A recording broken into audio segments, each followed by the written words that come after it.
are you serious that Jim Jordan, a witness to one of the greatest crimes ever committed in America, a crime where more prosecutions have occurred than any crime committed in America, refuses to help his country, and we're going to get lectured about subpoena compliance and contempt of Congress? Jim Jordan won't even honor a lawful subpoena?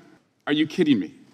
Are you kidding me? Mr. Attorney General, my colleague just said that you should be held in contempt of Congress, and that is quite rich, because the guy who's leaving the hearing room right now, Mr. Jordan, is about 500 days into evading his subpoena. About 500 days.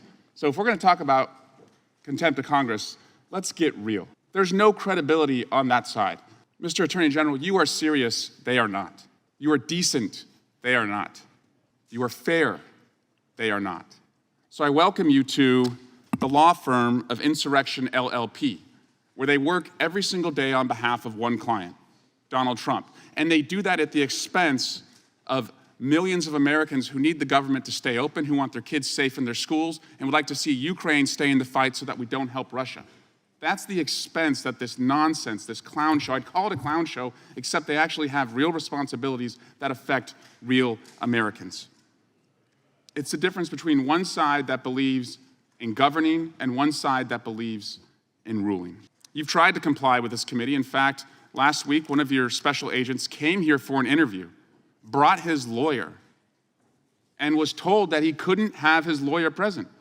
Mr. Jordan, who tells all of us he knows so much about the Constitution, wouldn't afford one of your employees one of the basic constitutional rights to have a lawyer present. In fact, they threatened to call the Capitol Police and arrest a lawyer that was brought. Are you familiar with that standoff that occurred last week, Mr. Attorney General?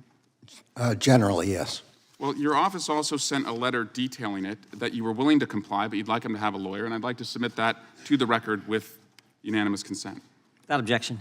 Who appointed Mr. Weiss? Mr. Trump was the last person who appointed Mr. Weiss to the position of U.S. Attorney. I appointed him to the position of Special Counsel last month. Who initially appointed John Durham? Mr. Durham was, I believe, also appointed by President Trump, and Mr. Barr appointed him as Special Counsel. And again, these guys are so upset that Donald Trump's appointed prosecutors aren't doing enough of the corruption that Donald Trump wants them to do. So either they are just following the law, or they're not as corrupt, and they're not willing to go as far as they think that Donald Trump deserves. That's what they're asking to happen here. Also, doesn't it seem that they want it both ways when it comes to the special counsel?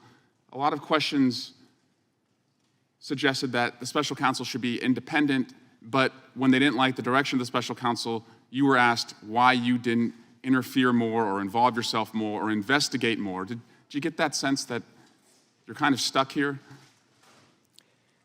When I make an appointment, somebody be special counsel or prosecutor, the appointment is without respect to what the outcomes of the case will be.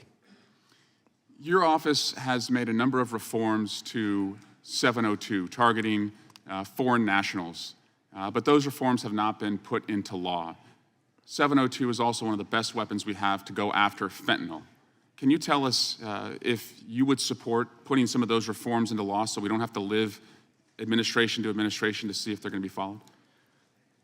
I would. Section 702 provides us with the greatest amount, at least the Justice Department, every morning, the greatest amount of intelligence that we receive about dangerous threats to the United States. From foreign nationals? From foreign nationals. I am quite aware and sensitive to civil liberties concerns with respect to the queries, and for that reason, I put into place and I extended some of those that Mr. Barr had begun at the end of his term, and I put further ones in place. Those have led to a dramatic reduction in the number of queries and a dramatic reduction in the number of non-compliant queries. I believe those are appropriate reforms, and I would be in favor of codifying them, yes.